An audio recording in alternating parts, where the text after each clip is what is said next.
Beginning, the challenge in the dust. The desert winds of Arkanis IV howled like an ancient beast. Red sand hissed across the open field where two armies once clashed and died. I was the last human still wandering this wasteland, my boots leaving shallow prints between fallen alien war machines and the broken steel bones of the battlefield. For weeks, I had scavenged the wreckage of the human Arkanis war. Food was scarce. Water was worse. But I wasn't searching for survival. I was searching for something my grandfather had once called the relic of command, a weapon forged when our two worlds still believed peace was possible. He said it was buried somewhere in these sands, beneath the remains of the old outpost. As the crimson sun dipped below the dunes, I spotted her. A lone figure, tall, armored in black and silver scales that shimmered faintly blue beneath the dying light. She moved like a shadow, silent and precise. An alien woman, unmistakably from the warrior caste of the Arkanis Dominion. Her helmet's visor reflected the world in cold metallic hues, until she removed it. Her skin was faintly luminescent, her eyes an otherworldly gold. A warrior, but not like the others I'd fought. "You shouldn't be here, human," she said, voice sharp but calm. "This place belongs to the fallen. Leave before you join them." I rested my hand on the old blade at my side. Dull, cracked, useless. "I could say the same to you." She tilted her head, almost amused. "You carry that relic like you know how to use it. Tell me, would you dare draw it against me?" It wasn't a question. It was a challenge. I hesitated. "I'm not here to fight." "But the sword disagrees," she said, pointing to the hilt. "I can hear it." Her words made my pulse quicken. How could she hear a sword? She stepped closer, eyes never leaving mine. "Draw it, human. Prove that your kind still remembers courage." For reasons I didn't understand, I obeyed. I gripped the hilt and pulled. The blade sang. Light burst from its edge. Blue-white energy flaring across the sand. The air vibrated, the ground cracked, and the alien woman stepped back, eyes wide with shock. "That shouldn't be possible," she whispered. "Only those of royal blood could awaken that weapon." Royal blood.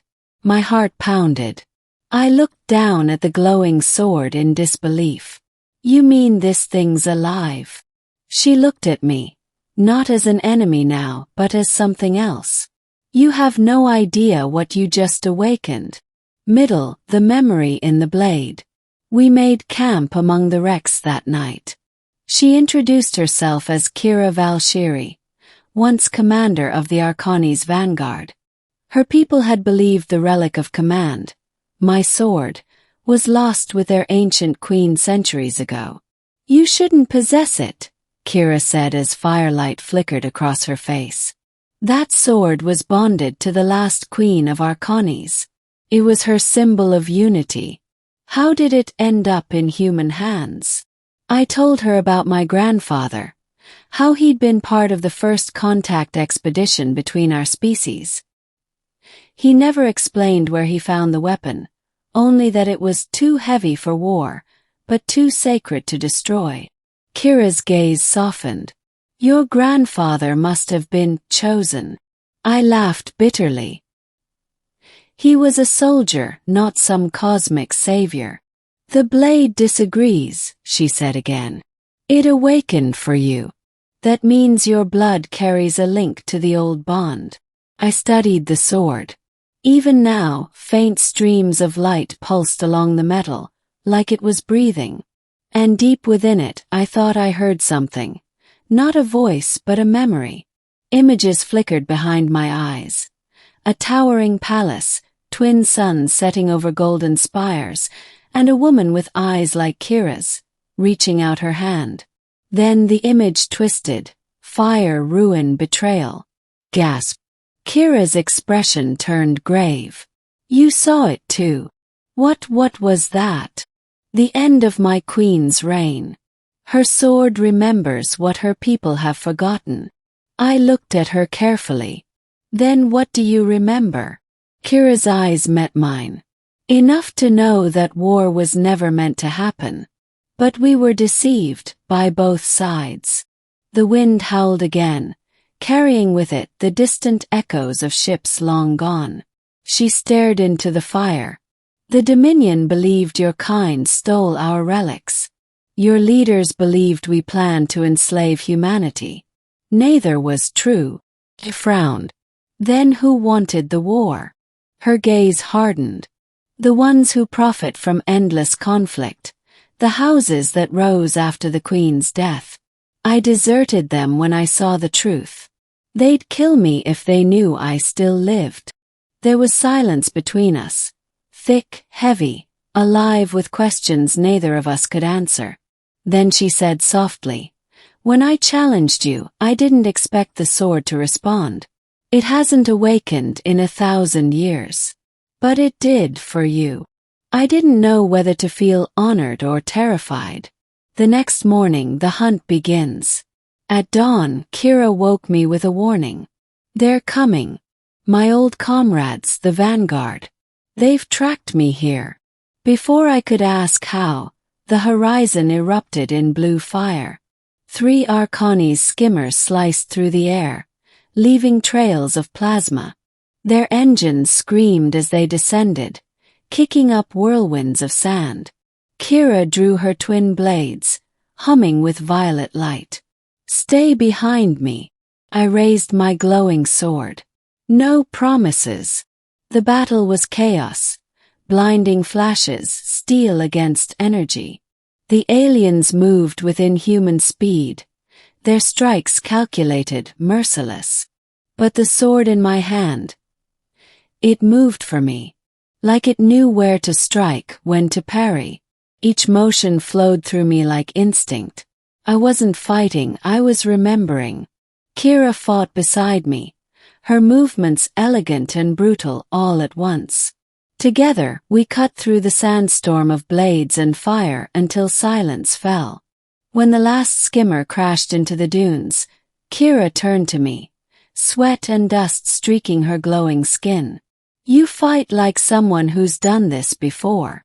"I haven't," I said, breathing hard.